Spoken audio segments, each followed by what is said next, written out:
নমস্কার, কেমন আছেন বন্ধুরা? সমৃদ্ধির খুলসুটি ঘরকন্যার আরেকটি ছোট্ট ব্লগে সবাইকে স্বাগত জানাই। জানো তো বন্ধুরা, আমরা খুব খুশি। কেন বলো তো? সেটা জানতে হলে অবশ্যই আমাদের এই ছোট্ট ব্লগগুলো দেখতে হবে। বেশ অনেক দিন পরে আমরা একটু ঘুরতে বেরোবো, আর সেটা হবে আমাদের শহর থেকে একটু দূরে, যেখানে সমুদ্র আছে। তো চলো বন্ধুরা, আমরা যাব আমাদের পার্সোনাল গাড়ি নিয়ে। আর সেই গাড়ির মধ্যে কি কি দৃশ্য দেখতে পাই সেটাই দেখাবো ছোট্ট ব্লগে। তো দেখতে থাকো বন্ধুরা, আর আমাদের পাশে থেকো। আর দীঘার জার্নিটা কেমন হয় সেটাও অবশ্যই আপনাদেরকে পুরোটা শেয়ার করব। আর সেটা দেখতে হলে অবশ্যই আমাদের ব্লগের সাথে থাকতে হবে। তো চলো, বেশি কথা না বলে আমি সন্ধে 7টার সময় কি করছি দেখো। আলু, শাক, টমেটো, কাঁচা লঙ্কা, গাজর এইগুলো কেটে রেখেছিলাম। আর এই পরের দিন সকালবেলায়, যেদিনে দীঘাতে যাব, সেই সকালবেলায় সেইগুলো দিয়ে আমি খিচুড়ি বানিয়ে নিয়েছি ঝটপট করে।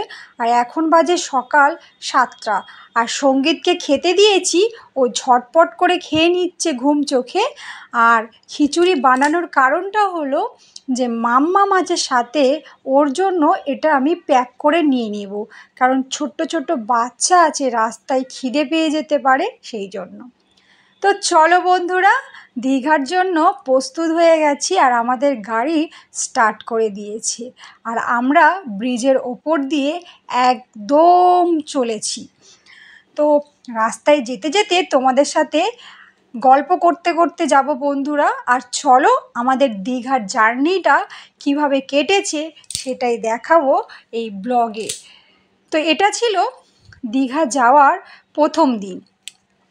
আর রাস্তা দিয়ে যখন যাচ্ছি আর ব্রিজ থেকে নিচের দিকে নামছি, আর দেখছি আকাশটা মেঘলা করে ফেলেছে। আর আকাশে মেঘ জমে আছে, মনে হচ্ছে এখনই বৃষ্টি নামবে। বেশ গরমও আছে, আর এদিকে মেঘলা আকাশ। তো চলো, দেখতে দেখতে আমি তো যাচ্ছি।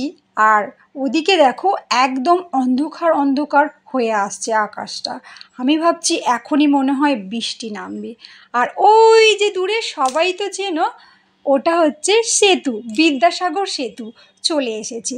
আর আমি অবাক চোখে তাকিয়ে দেখছি। হ্যাঁ, দেখো সেতুটা যেন মনে হচ্ছে একটা তারের মধ্যে ঝুলছে। আর এগুলোকে আমি সঙ্গীত আর সমৃদ্ধিকে দেখিয়ে দেখিয়ে যাচ্ছি আমাদের গাড়ি নিয়ে। আর আমিও নিজেও দেখছি। আর সেতুটাকে দেখে, বিদ্যাসাগর সেতুর সামনে দিয়ে যখন যাচ্ছি, আমি অবাক হয়ে যাচ্ছি। দেখো, এগুলোকে দেখতে যেন তারের মতো লাগছে, কিন্তু এগুলো তার না। তো সেতুটাকে ক্রস করতে থাকলাম।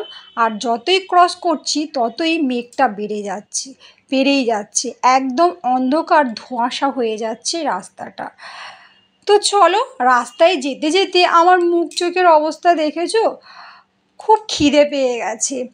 তো বেরিয়েছি সকাল 7টায়, এদিকে ঘুম ঘুম চোখ আছে, আর এদিকে পেটে খিদেও পেয়ে গেছে।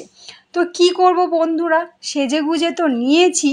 আর গাড়ির মধ্যে ঘুম ঘুম চোখে সবাইকে গুড মর্নিং জানাচ্ছি, আর হাইও করে দিলাম বন্ধুরা।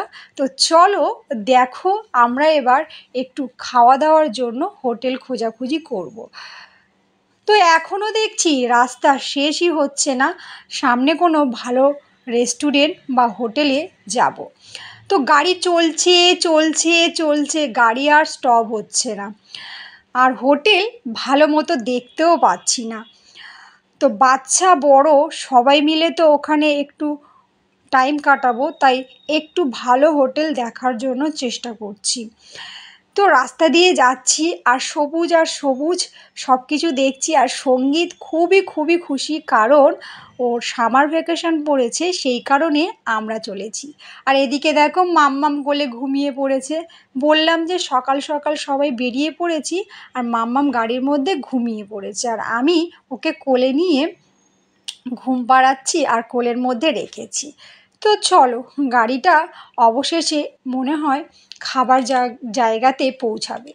তো খাবার জায়গা পৌঁছাবে করে এখনও আসছে না।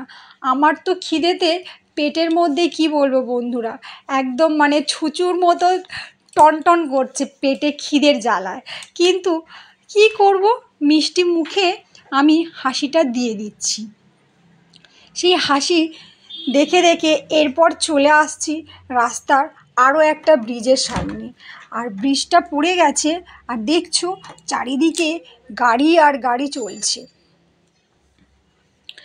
তো গাড়ি চলতে চলতে আমি দেখছি ওই যে দূরে সবুজ গ্রিনারি, কি সুন্দর লাগছে দেখো। হ্যাঁ, একদম গাছপালাগুলো। আর আমার খিদে আর সহ্য করতে পারছি না।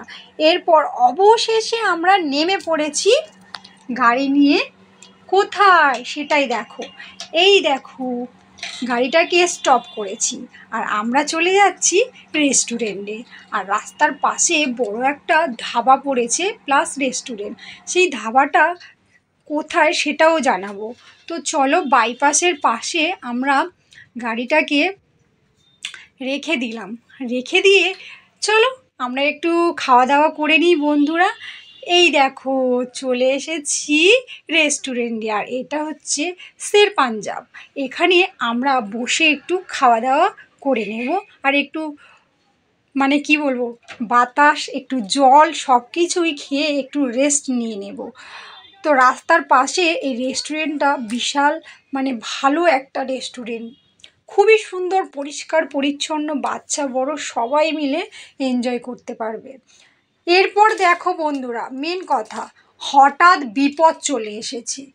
তোমরা ভাবছো কি বিপদ? গাড়ি নিয়ে বেরিয়ে আমার মাথায় হাত পড়ে গেছে। হঠাৎ বিপদ আচমকাই চলে এসেছে। কিসের বিপদ?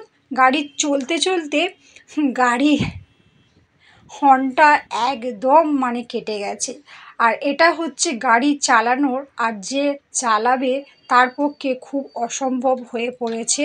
কারণ গাড়ির হর্নটা হচ্ছে ইম্পর্টেন্ট জিনিস, সেই হর্নটাই কেটে গেছে।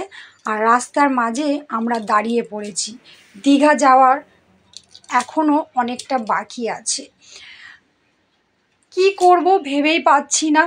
আর এই রোদের মধ্যে মানে অনেকটা জার্নি করার পরে আর ভালো লাগছে না। আর গাড়িটাও অবশেষে মানে এমনভাবে গাড়ির ওই যে সাউন্ডটা মানে ফিউজটা উড়ে গেছে, সেটা সারাতে সারাতে আমাদের মাথায় হাত পড়ে গেছে। 10 মিনিটের জায়গায় 1 ঘন্টা টাইম নিয়ে নিয়েছে। তো রাস্তায় দাঁড়িয়ে আছে, আর ওদিকে দেখো মিস্ত্রিরা সারাচ্ছে। রোদ খুবই বাড়ছে, আর গরম ভীষণই পড়ছে। আর এই সময় হঠাৎ বিপদ চলে আসলো। আর কি বলবো বন্ধুরা, আমাদের মাথায় হাত পড়ে গেছে।